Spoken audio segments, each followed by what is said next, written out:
What's up YouTube? If you're in the market for a new side-by-side, Polaris just gave us one more option to consider, the Razor S Turbo Velocity Edition. Another Chupacabra sighting. So the Turbo S has been out for several months now, and a lot of the feedback's been great, and I think Polaris made a smart move by offering another version, more value-minded and a lower price point than the existing Dynamix edition. So the Velocity Edition, the main difference is the removal of the Dynamix Fox live valve shocks and the ride command in favor of some Walker Evans Velocity shocks. They're a 3.0 rear, 2.5 front. They do have high and low speed compression adjustment, which is nice, and they still have dual rate coils. And the MSRP drops down to $25,399 for this new model. It's worth mentioning that the current Dynamix version MSRP has been bumped up to $28,199. The difference is still about $2,800. In terms of the four-seater, the four-seater also had a price increase on the Dynamix from $30,499 to $30,999, and the new version of the Velocity four-seater Turbo S comes in at $28,399. Now spec-wise, the Velocity still has the 32-inch ITP Coyote tire, 72-inch track width, same travel numbers. It just doesn't have a few of the additional features on top of the shocks, and those features are premium paint is also gone, lower doors are gone, the roof is gone, ride command, like I mentioned, is gone, as well as the LED accent lighting. So really this gives you something to think about and be mindful of when you start comparing what is apples to apples. All those things I just mentioned do have value. If you like the premium paint, you like the LED accents, having doors and a roof, well then maybe the Dynamix is something that you should consider. But honestly, I think this Velocity is going to do really well. It's more of a blank canvas for a customer who wants to already accessorize, already have an idea of what they're looking to do.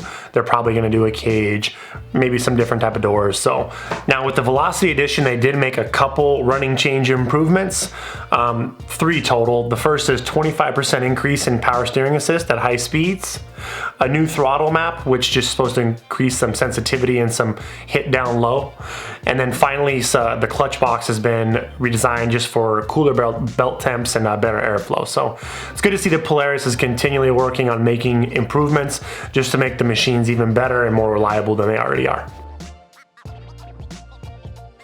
Now, as a potential customer of each of these, really gives me a lot to think about. I do love the blank canvas idea of just having a neutral color with a few $1,000s less, but honestly, I'm a believer in live valve. I think the Fox technology is really cool. I think what's weird about it is it's designed for a guy who doesn't know how to adjust the suspension, in the sense that there's just 3 buttons, three adjustments, and then it's also the latest and greatest technology, which I think will be the norm here in a couple more years. So for me, if I got a live valve Dynamix, I would of course get a spring kit with some crossover rings, and then you know, just kind of hang tight. I'm pretty sure in the future we're going to see some open source options, like downloading specific tunes, let's say an RJ Anderson tune or a Shock Therapy Glamis tune, or these type of things. We could really kind of get into this thing and see what it's capable of.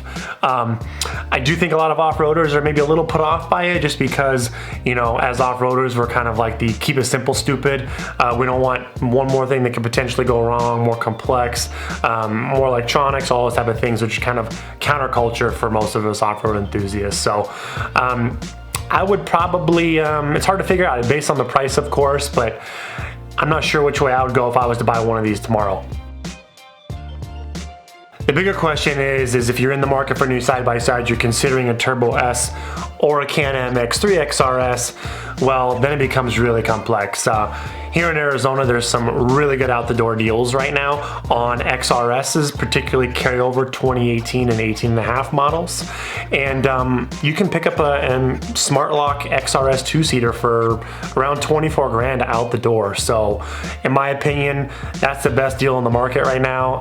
If I was gonna buy a 2-seater tomorrow, that's what I would get. On the plus side for the Turbo S, you know, I think there's some real advantages of this machine over the X3. I think coming clutched for 32-inch tires is a big deal. I mean, all of us are running heavier, 40-pound plus robust 32-inch tires, some guys on 35s.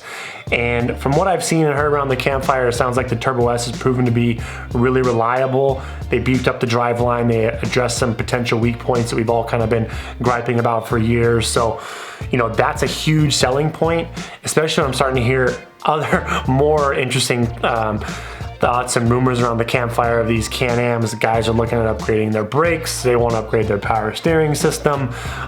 You know, I do think the Can-Am is really reliable in terms of belt and clutching, but you know, I don't know if these heavy 35-inch tires are causing guys to want more braking power, more power steering response. I'm also, you know, obviously seeing a lot of issues with people buckling front ends.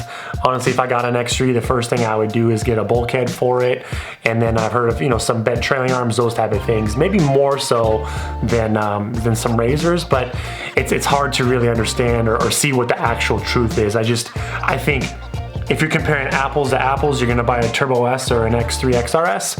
I would set aside some money on the X3 XRS to beef up the chassis, particularly with a bulkhead kit at the very least.